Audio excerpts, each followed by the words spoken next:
this one, obviously, as you're coming in, it depends on your height. If you're reasonably short, you can tuck your knees in actually, and you can crawl up and shuffle. If you're sort of my height, then the only option you've got really is reaching up, grabbing the knots, and really pulling. Big tip with this one is if you're running around with other people, if they're struggling, don't try and pull the rope up and grab them up there. You need to grab them around the hand, around the wrist, and pull up like that, okay? The rope will always slip out their hand, and then you get all the knots bouncing up their tummy as they're laying in there. Okay, for the fireman's pole, I tend to use full body contact on here rather than just wrapping my legs around. So the way I teach people is toe one side, knee the other side behind, lean into the pole, get your pelvis pushed on there, tuck your toe across towards your knee, wrap your other leg around the front. Everybody always assumes it's all about upper body strength on here. You can see no upper body strength needed really for this one. You can grip yourself all the way down, just release the pressure and then unhook your feet before you land.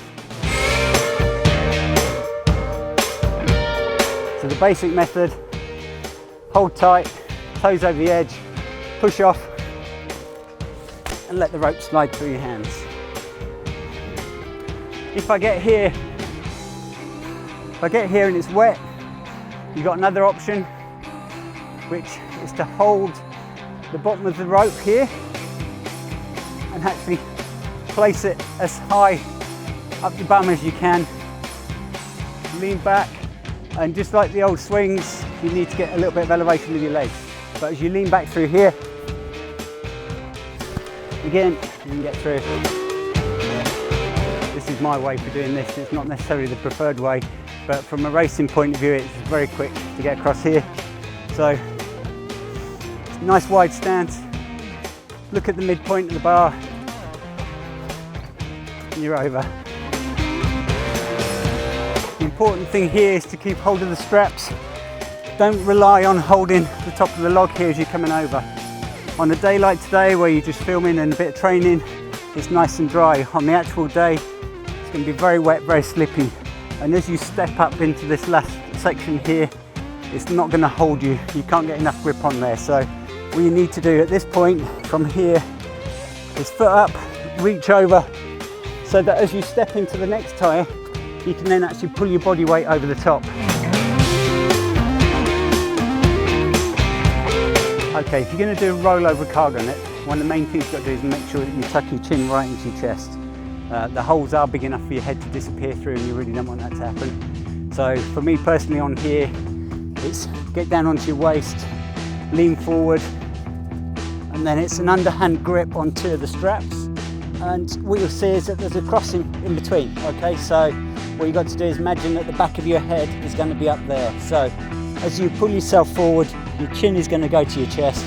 You're going to use your arms, keep your arms locked in as you go over, and then just pull your body forwards.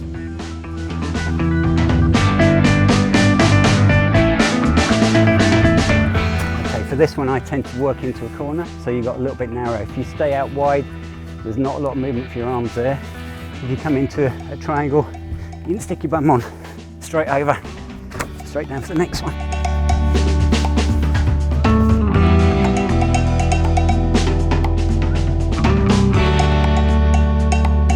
Okay, with the sternum checker, I tend to work on plyometric strengths, really exploding from my feet. But the main thing I found helps is throwing your legs out in an A shape, stopping your legs swinging underneath. So if you can get the height, that just stops that swing. So a lot of people will generally, if I show you how it would normally happen, they'll jump off of here, catch with their elbows, and they'll slide underneath. So with your feet, you want to be as near to the end of your toes as you can, so you're getting full levers on your feet there. If you're too far on your midsole, you're not going to get the height, you're not going to get the movement that you need. So from here, I tend to then crouch down and then get an explosive jump in there and up and throw my legs out, and that stops you from sliding underneath. Just throw your legs straight over.